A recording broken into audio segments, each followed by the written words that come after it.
Good evening once again. It's already 9:05, so I think it's time we start our session today. I don't want to delay it further as we have a very interesting topic today. And also, the presenter is, I'm sure you all know Satyaji.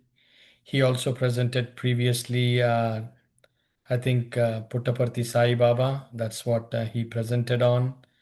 And welcome you all once again to today's Gurus of India meditation session from PSSM Canada. As you all know, in this 16th week of Gurus of India series, today we are going to learn and know more about the life journey of Srila Prabhupada, who is the founder of ISKCON Society, the Hare Krishna, Hare Rama, Hare Krishna movement. So, to give more details about his life journey and how he entered into this movement, how he started this movement, I hand over the floor to Satya Chidalagaru and request him to take on from here. Thank you.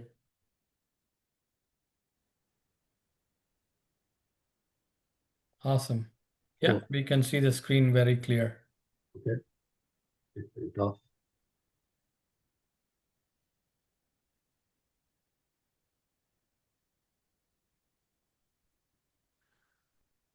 Okay. Good evening to all of you.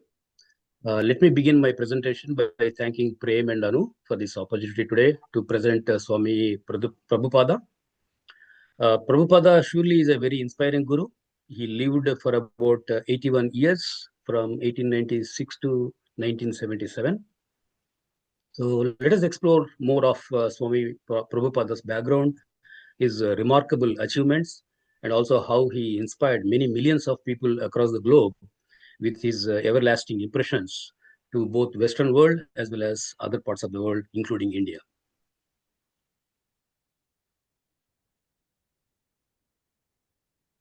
To give a little introduction about Srila Prabhupada, he met his spiritual leader or spiritual guru called Bhaktisiddhanta Swami when he was at the age of 26.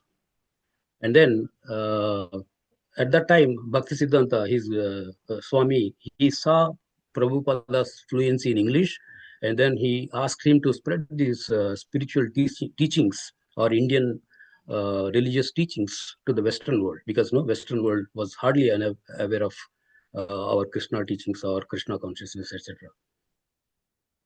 So Prabhupada's early life, his spiritual teachings, etc., spanned over nearly 40 years of his life in India itself.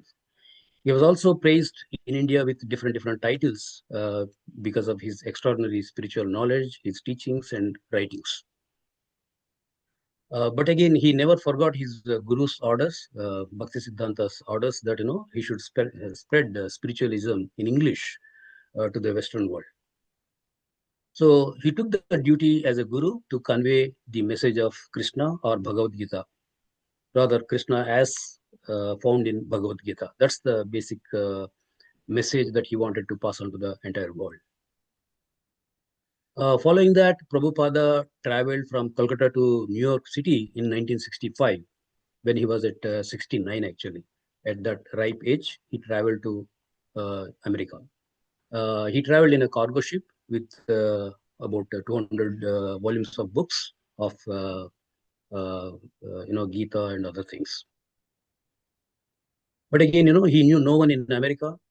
He chanted Hare Krishna mantra in parks, and he conducted spiritual classes in a low profile all those days, in those days. But again, he became popular gradually in the Western world, in America, with a few followers or disciples. And soon, in a few years of time, in USA, he shot into international fame and success. He was also a very prolific writer. He wrote more than 80 books, mostly spiritual, of course, Krishna related. And he is perhaps the most successful propagator of Hinduism abroad, especially in English. He was also the one who popularized Hare Krishna mantra, Hare Krishna mantra, which says, Hare Rama, Krishna, kind of Hare Krishna, Hare Krishna, Hare Hare, Hare Rama, Rama Rama, Hare, that kind of mantra, right? That was made popular just by his activities or his mission. And his teachings of Krishna consciousness spread all over the world. In fact, in 1966, sorry, when he was 50, rather it was about 59 years ago, right? So with the help of some students, he established ISKCON. So in 1966, ISKCON came into being. And currently, ISKCON is operating over 800 centers or temples in India and many more in the world. When he was born, his name was Abhay Charan. His parents gave this name Abhay Charan, but he was titled in many, many names as he went along in his life. So not until 1966 or 68, Prabhupada name was not there for him. Rather, in his 70s, he acquired this name Prabhupada as titled by his followers rather.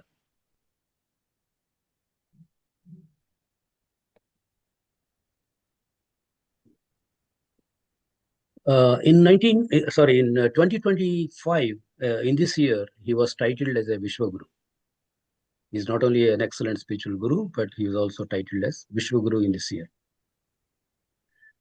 He was such a charismatic and inspiring spiritual leader with his humility and uniqueness. Indian prime ministers of rather Atal Bihari Vajpayee, Devegowda, Narendra Modi, and also Indian presidents Shankar Dayal Sharma, Pranab Mukherjee, Pratibha Patil praised him, his work, and his mission as well. Most of the Prabhupada's missionary successes have happened after he crossed into 70 years of age. And many scholars termed him as very stunning, remarkable, extraordinary, and also many ISKCON schools or spiritual institutions were named after Srila Prabhupada.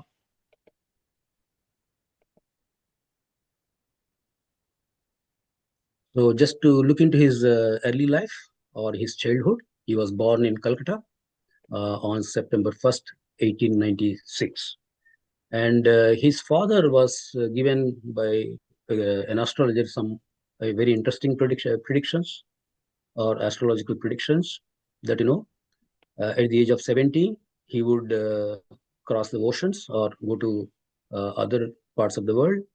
He would become a famous religious teacher, and also he would open 108 temples across the world. These were all the predictions when he was born. Every day, the Prabhupada, when he was very young, he used to go to temple with his parents, servants, and then attend various temple services, bhajans, kirtans, and preachings. In fact, when he was a kid, his mother wanted him to go to London to study law, whereas his father feared that idea because he thought Abhay would become negatively influenced by Western culture, society, and bad habits. So he put him into Scottish Church College, which was a very famous college in Calcutta those days, in 1916 at that time. And then during his college days in 1918, he married Radha Rani, and also they had 5 children. And he also started his career in pharmaceuticals to begin with. So let's fast forward very quickly from 1922 to 1965, where he lived for much of his life in India itself. So in 1992, uh, he happened to meet his spiritual guru or leader, who is called Bhaktisiddhanta, as I just mentioned. He heads the Gaudiya Mutt, rather Gaudas have their own mutt called Gaudiya Mutt those days. It's nothing but, Vaishnava preaching society or mutt. And then this Bhaktisiddhanta when I saw this little kid with a lot of fluency in English, he said that, why don't you preach this Krishna consciousness to the Western world in English? Because he was an educated young man and fluent in English those days. And then Prabhupada, those days he was called Abhay. He accepted his guru's instruction to spread this Krishna messages or Krishna consciousness and Sankirtanas, etc.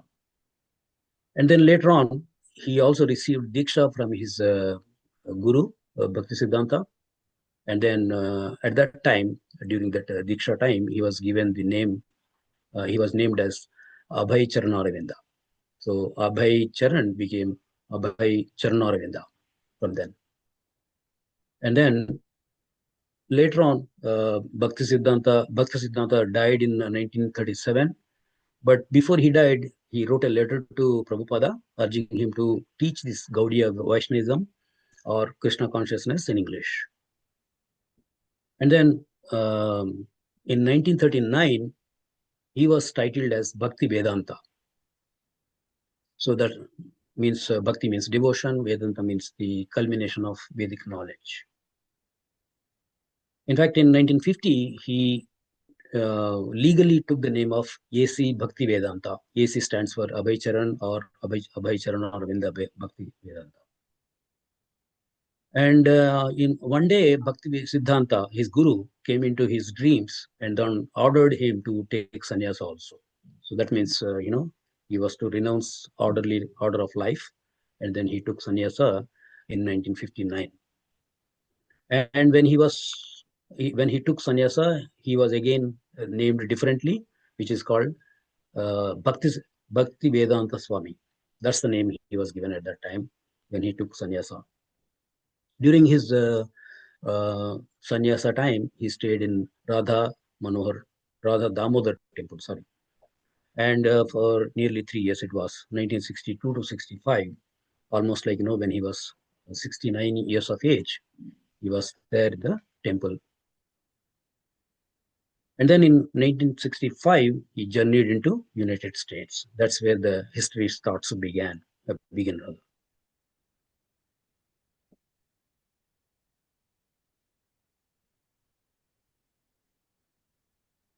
So Prabhupada followed very clear spiritual practices such as Kirtan.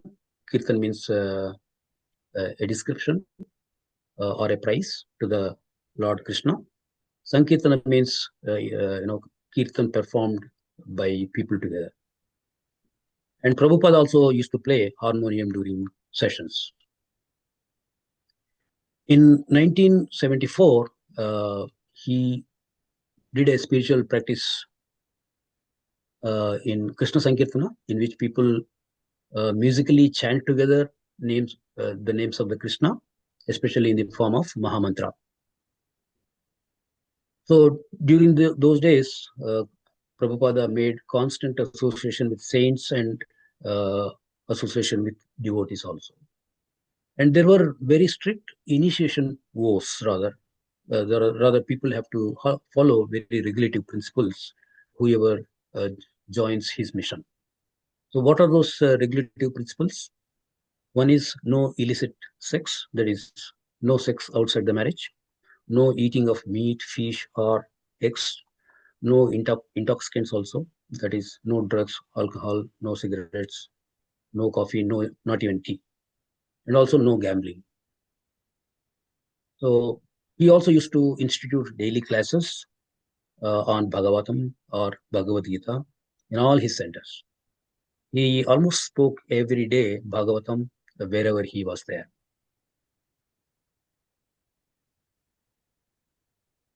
And the journey began in 1965 when he was 69 years of age into America. At that time, as I mentioned, he was called as Bhaktivedanta Swami. Rather, Prabhupada name came later for him when he was in 70s. He began the 35-day journey to America on 13th August 1965. And then he planned his travel to America to fulfill his spiritual guru, that Bhaktisiddhanta, rather his master's desire was to spread Chaitanya teachings. Chaitanya means he's the guru of Bhaktisiddhanta. That means Prabhupada's guru was Bhaktisiddhanta. Bhaktisiddhanta's guru was Chaitanya. So Chaitanya's teachings or Vaishnavism teachings or Krishna's consciousness were the prime practices that were followed in the mud. After many difficulties, he managed to secure sponsorship and approvals to travel to America or USA. So when he was traveling, he just took a suitcase, an umbrella, and some dry cereal, maybe some 40 rupees of money, maybe it's an equivalent of $7, and about 200 volumes of Bhagavatam, Srimad Bhagavatam, rather translations he himself made. During that very tough cargo ship travel, he also suffered a heart attack, because of which he did not even write his diary for about 5 days, because he was literally struggling with life and death during that cargo ship journey. However, he finally arrived in Boston Harbor on 17th September 1965. So at last he was there in USA. He was pretty much new to USA with no support, no acquaintances in America, except the Agrawals, which is a Indian American family. Again, they were all just acquaintances. He took some help here and there, and basically he was trying to do inspiring events, and then history unfolded from them with his spiritual world.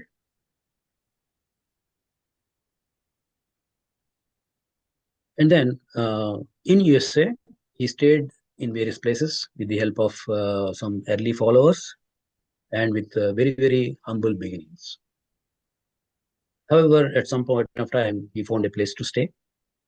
He also converted a storefront into a small temple, and that's where he started his offerings with some initial classes on Bhagavad Gita and also some Vaishnava texts and kirtans. So that's where he also started rather Hare Krishna mantra also on a regular basis. Rather followers started flocking, and then it also gets reported in the newspapers, New York Times, etc. Gradually, people started picking up the culture, Krishna consciousness, and it's a sort of 1960s counterculture there for young people in USA. Again, as I said, he enforced regulative principles to the mission and to the devotees or to the followers, like no illicit sex or no eating of meat or no intoxicants or no gambling, those things. He was very strict about all those things. In the first year in New York, he initiated meaning he converted people into these regulative principles and following of Krishna consciousness. So he made about 19 people in his first year. And then in July 1966, he incorporated ISKCON. And in 1966, he also did a recording with Krishna Kirtan or Krishna, something about Krishna consciousness. That record helped spread Hare Krishna movement also. With some small band of followers or recordings, he was able to spread this Krishna consciousness to the entire world also. During those days, in 1967, he also completed his book called Bhagavad Gita as it is. Bhagavad Gita as it is. And he also asked a disciple to publish it.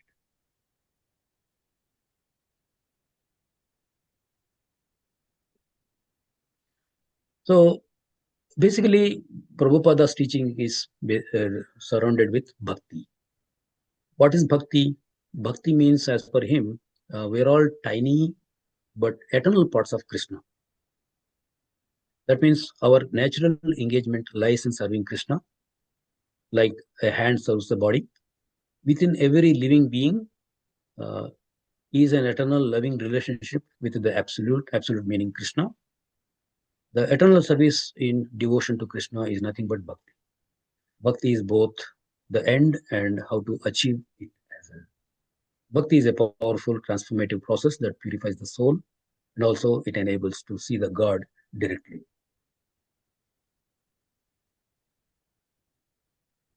And in the later years, from 1967 to 77, for about 10 years, so a lot of movements happened, a lot of developments happened, a lot of fame and name happened also for him. He opened his second center of Krishna consciousness or temple in San Francisco in 1967. It opened in this temple got opened in the heart of the city, attracted many initiators, and it made a rapid growth. He also raised a lot of funds. He organized concerts with kirtans and all those things uh, under the name of Bhaktivedanta Swami at that time. And then follows held rock performances also with rock groups based on Krishna consciousness. In fact, in a rock performance, it attracted 3,000 people. That brought a huge attention to the entire world. And those band people called themselves as Hare Krishna Temple. Hare Krishna Temple is the name of the band. In the same year, that is in 1967, Bhaktivedanta Swami's followers organized Ratha Yatra, first Ratha Yatra in San Francisco, like that we do in Puri Jagannath Temple in Puri, Orissa. And those days, people call him Swami or Swamiji. And in the 1968, Swami's followers started calling him or titling him as Prabhupada, a kind of respectful epithet that enjoys currency with devotees and uh, an increasing number of scholars. That's why he was called Prabhupada. Rather, he was already 72 at that time when he acquired this new name called Prabhupada. And Prabhupada's disciples also opened one more temple or a temple in London. That was in 1968 in England. And following his instructions, these disciples also dressed in their own robes, saris, and started singing Hare Krishna mantra regularly in London streets. And that also became a great attention and focus for the world. Soon, many newspapers also carried a lot of headlines related to Krishna mantra and Krishna consciousness. By 1969, December 69, his global fame reached to the peak level, perhaps, with recorded albums and Krishna consciousness teachings and its popularity. His preachings, kirtans, albums performed by his followers became not only popular in USA, England, etc., but also in Germany, Holland, France, Sweden, Yugoslavia, Czechoslovakia, South Africa, Japan, and so on. And it was popular in more or less every European country as well. Not only that, even in Africa also, Prabhupada visited Kenya, Mauritius, South Africa. Wherever he could not go, he also sent his disciples to Nigeria, Zambia, China. And he also became popular in Moscow in 1971, where, the Krishna consciousness marked its beginning in Soviet Union. And having achieved so much success everywhere, Prabhupada started focusing in India. So that attention to India started, establishing temples in Bombay, Vrindavan, Vrindavan, Hyderabad, and also an international headquarter in Mayapur, West Bengal, which is the birthplace of Chaitanya Mahaprabhu. Chaitanya Mahaprabhu meaning his guru, Bhakti Siddhanta's guru. So then Prabhupada establishes his movement's American headquarters in Los Angeles and world headquarters in Mayapur.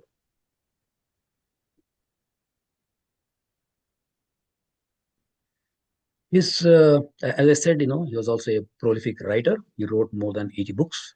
And one of the most important books was Bhagavad Gita as it is. And also, equally popular was Srimad Bhagavatam. He also wrote a very nice book called Krishna, the Supreme Personality of the Godhead, which is his own summary study of Krishna in his way, based on the stories of Krishna or Bhagavata Puranam. He also wrote Ishopanishad, which is one of the important Upanishads, in 18 mantras. So there are many more books which we can spend time on. He also traveled all over the world. Rather, he traveled, I believe, 14 times all over the world, uh, whirlwind tours of 14 times, or rather, worldwide 14 times. In all these things happened in the last 10 years of his life when he was in the 70s. He also, wherever he was there, he ensured a strong paternal presence because of his age and superiority with his wisdom and knowledge or his spiritual intellect. It happened with his followers, devotees, disciples, and all famous personalities. He traveled constantly to lecture and also to spend his time with disciples. He also visited various countries in Latin America, Asia, Australia, and so many.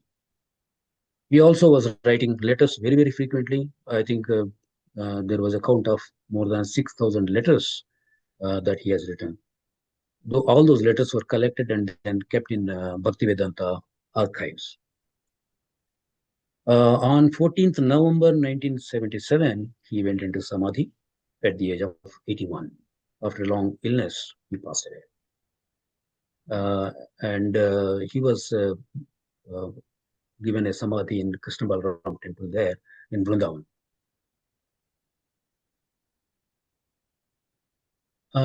In rather During 2021, about 4 years ago, right? It was 125th anniversary of Prabhupada. Uh, During that time, Prime Minister Modi made a nice speech about him, about 18 minutes speech. And he also released a 125 rupee commemorative coin of Prabhupada.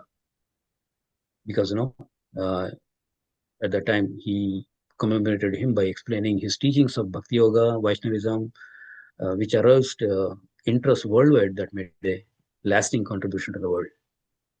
Through his writings and movements, many Western people became aware of Bhakti for the very first time. Uh, to tell you some facts about ISKCON, it's widely present in North America, India, and everywhere else also. Rather, there are 56 ISKCON centers or temples in America or USA, 12 in Canada. There are more than 800 temples or centers in India. Now it's time for me to thank once again to Prem for his time and support that made this presentation today for me. And thank you all for listening to me. Thank you so much, Satyagaru. I mean, it's a beautifully presented presentation. You were very calm, and the way you presented was like literally going in front of my eyes. When you talked about each year and what he was doing, it was literally rolling in front of me. And again, I find the same common aspects. Though Prabhupada ji didn't promote much on meditation, though he was on the Bhakti Marga, I have noticed that he still he is a profound promoter of vegetarianism, which I think is one of the key factors that even PSSM promotes a lot. And of course, Bhakti Marga is one of the ways of getting enlightened or getting into the spiritual journey. And just to add on to the music lovers, even Rolling Stones, they were like they had a song in which they said Hare Rama, Hare Krishna. They were singing about that. And John Lennon and George Harrison, both of them were profound followers of Hare Rama, Hare Krishna movement. So yeah, it had a real big impact on the Western world as well. Thank you so much once again for presenting this wonderful presentation today. Yeah, thanks, Andy. It's a great presentation. It's like a remarkable journey of Prabhupada, Sri Prabhupada, like how he started with that, without having any support, just starting the bhajans in the New York Park, attracted so many, devotees, their disciples, and, everybody to come and the Krishna consciousness. That's a wonderful journey. Thanks for sharing. So Awesome. we will I continue the think, meditation. I know it's yeah, 9:35. So since we are all we'll familiar come with, back to the questions after the yeah, meditation after the session, session. but for now, let's jump into meditation. Thank you so much. I'll start sharing the music, Anu. Sure, Prem. Along with the Dharmasapanas, the love is highest dimension. So the pure Krishna consciousness is having that love, the compassion, the unconditional love. Let's meditate in that dimension. Love towards everyone, self-love and universal love.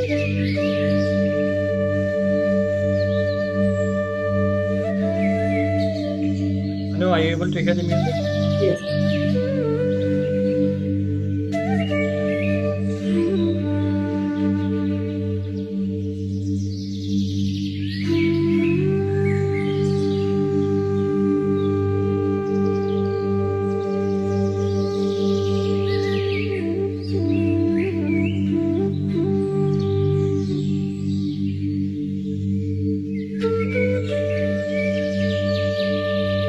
Sit comfortably, remove your eyeglasses.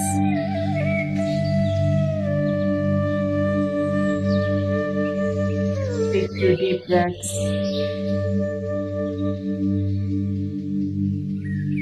signaling your body to enter a meditative state.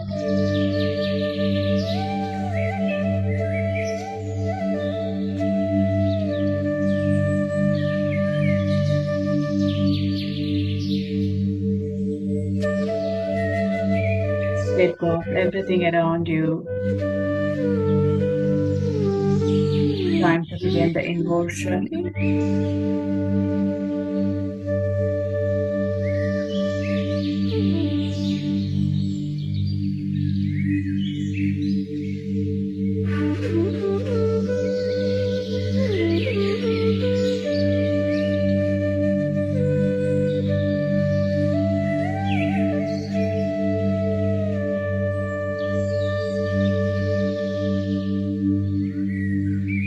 Let's invite the great gurus, Sri Prabhupada,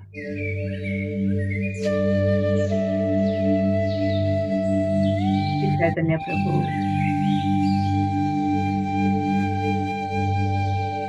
and all the great gurus.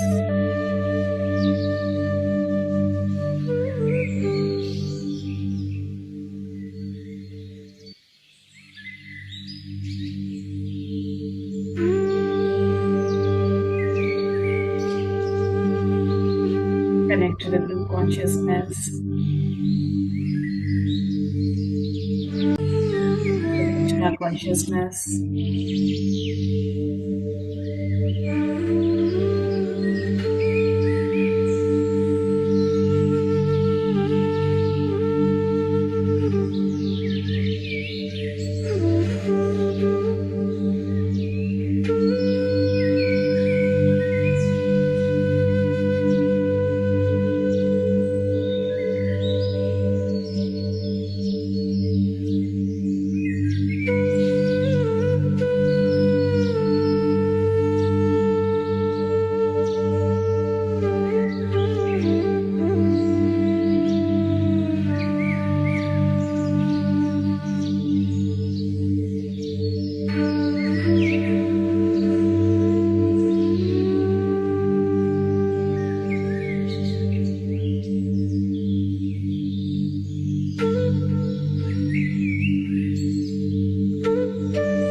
Observe your breath.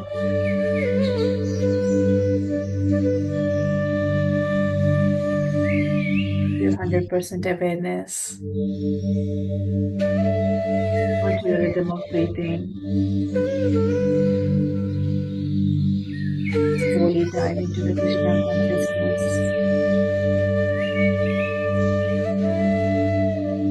heart center.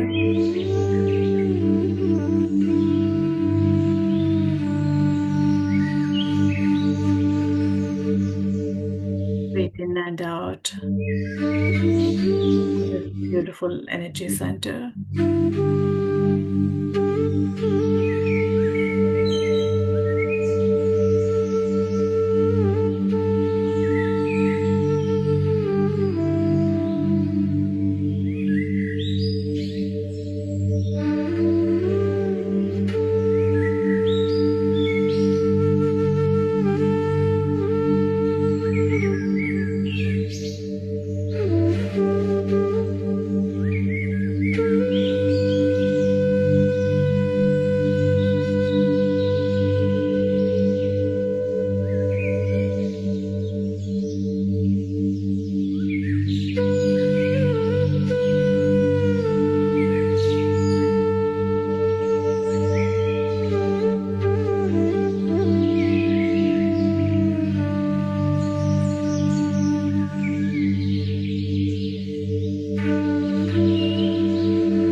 As you're more aware, experiences love and compassion,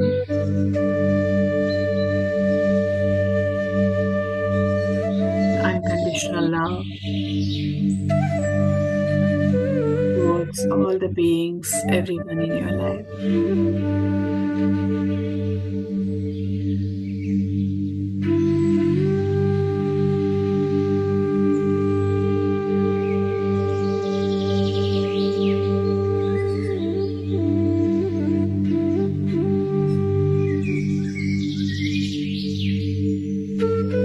Radiating this love, compassion to all the beings,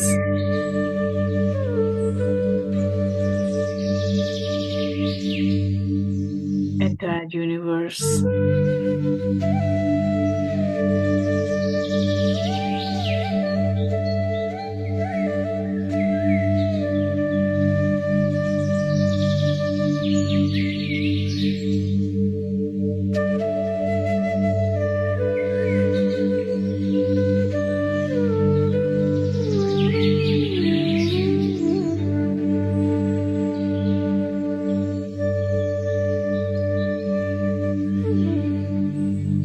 Is the unconditional love towards everything.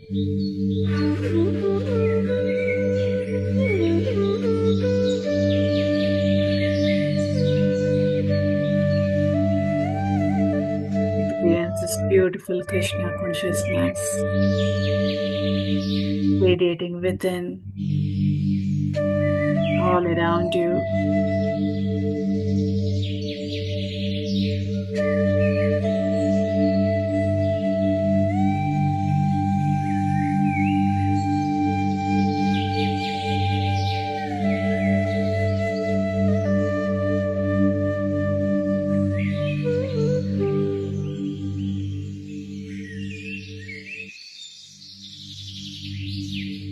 Express your gratitude to the great masters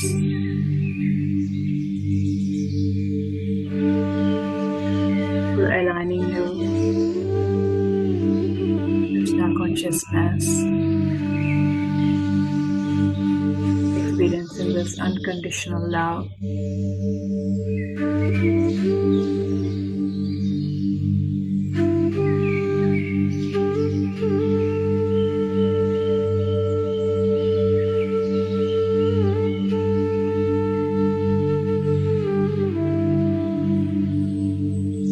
Slowly move towards current reality, your body consciousness,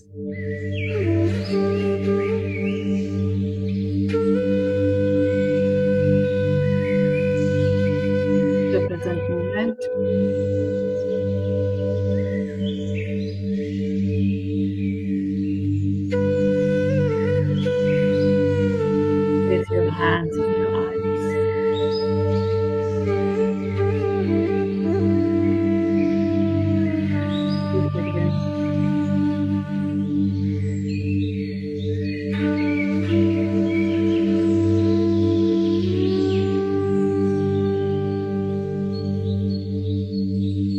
soaking in this divine love.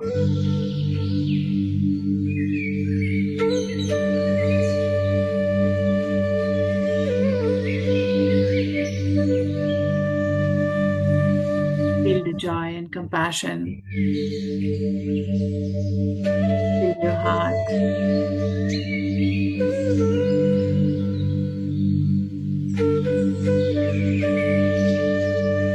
Slowly open your eyes when you're ready. Thank you. Thanks everyone for joining today's session. And anybody has anything to ask Satya Garu about the beautiful topic shared today? There are ISKCON temples are so gorgeous and so beautiful. There are so many temples everywhere. Literally, I love to see the paintings. Me being a painter, I just, wherever there is Krishnas, the way they portray the Krishnas and all his life. Gopikas and Yeah, Krishna. it's so beautiful, so beautiful. Yeah, true. It was good presentation. I really loved. I never knew in such a detail about his life, so Yeah. it was very good to know. And I think he is the one who brought the awareness about Bhagavad Gita also in the Western culture. Yes. Because of him, I think everybody who goes to temple, they have one ISKCON book. Right, Yeah, right. yeah. True. It So, was so good. they dance and sing in that, everybody nicely wearing saris, even Westerners, like you can see the nice tilak, chandan tilak. Yeah, It's yeah, wonderful to see. Even the little small kids as well, the way they dress up with the small saris and the way they are beautifully. And yeah, also they do the Ratha Yatra. Rakshan Yeah, Goshalas. goshalas everywhere. Yes. That's a great yeah. thing, actually. Yeah, Yeah. it's great how he promoted in some Western culture. Like, it's such a great impact he True. brought. True, true. Mhm. Good to His see Yeah. you, book name is Tanaya. called Bhagavad Gita as it is. That's the book he wrote. Yeah. Yeah, yeah. And that became so popular in Western culture, like Western world. And it's great to see how much change he brought in few years. Yeah. Yeah, And again, this is a coincidence. Just last weekend there was Rath Yatra. yeah, And, true. and today we are talking about Swami Prabhupada. This is Yeah. not the first time. This happened so many times, coinciding with the birthdays of the gurus, or some celebration time of the guru with our session. See, Yeah. one important point I see is, at the age of 69, people will say, I'm retired, I'm old, I can't do anything. But the entire history got created after he crossed 70. Yeah, true, Yeah, Totally that was agree. amazing. Mhm. true.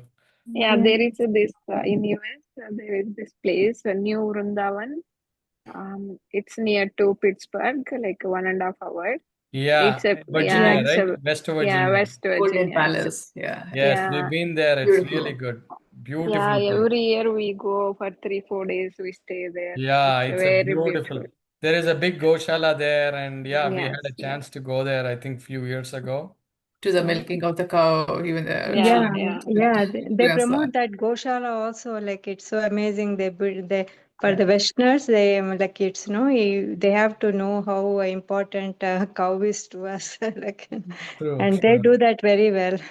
Yeah, yeah. Yeah, Absolutely. putting Goshala and everything. Yeah, I think all big ISKCON temples have those Goshalas. Right. True, Yeah. true. Yeah, Tanaya, I saw you wanted to say something a couple. Yeah, I just want to say thank you for the presentation. It was like very well paced, and like in such short time, just he mentioned all the important life events and his achievements. And it never occurred to me that ISKCON is an abbreviation. I just found it out today. Oh, So okay. thank you for that, putting that information on the slide. And they are doing really good job. Like I remember a few months ago, we went to there's a Sringeri temple in Etobicoke. So there they were selling the books like in a bundle, including the Bhagavad Gita as is and few other Bhagavatam. books. Yeah. And also just few weeks ago in Mississauga, they're like their volunteers, they came in the books with the books and they were selling it near the grocery store. Even Yeah. we had a festival in June near in Streetsville. Even there they were selling the books. So like they are like working really hard, I think, to spread the Yeah, and the good thing about it is they don't emphasize you on paying for the book. They will just tell you, we just need the printing charges, and if you say I don't want to pay, they yeah, just give it to yeah, you for free. yeah. It was really Yeah, reasonable, right? that's the Even greatness. for It's only us who give, as part of donation, we give something to them. even for kids, they have like very simplified books. No, yeah. That's the good old Indian tradition, right? For Mhm. the medicine, you pay whatever you like. The doctor never prescribes any charge or anything, correct? Yeah. Even the Oh, education also was like that, right? No teacher says no, you have to pay this much to the student. Guru Dakshina is what student will pay. exactly, and Those were exactly. the traditions we had.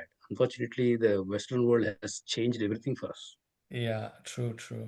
Yeah, even during Rath Yatra, I remember they were like giving books with the prasad. They were making like some of the cloth bags and Yeah, giving yeah, Yeah. books. that's, yeah. Free prasad everywhere. I'm Like not sure if you're aware, after the Rath Yatra, the Central Island, they have a big August, event. I think. Yeah, in Yeah, August they have they in have. every year No, Central Island. after the Rath Yatra that happened last week, Mhm. it'll happen in Central. They go to Central Island and there'll be a big event, the whole day event there.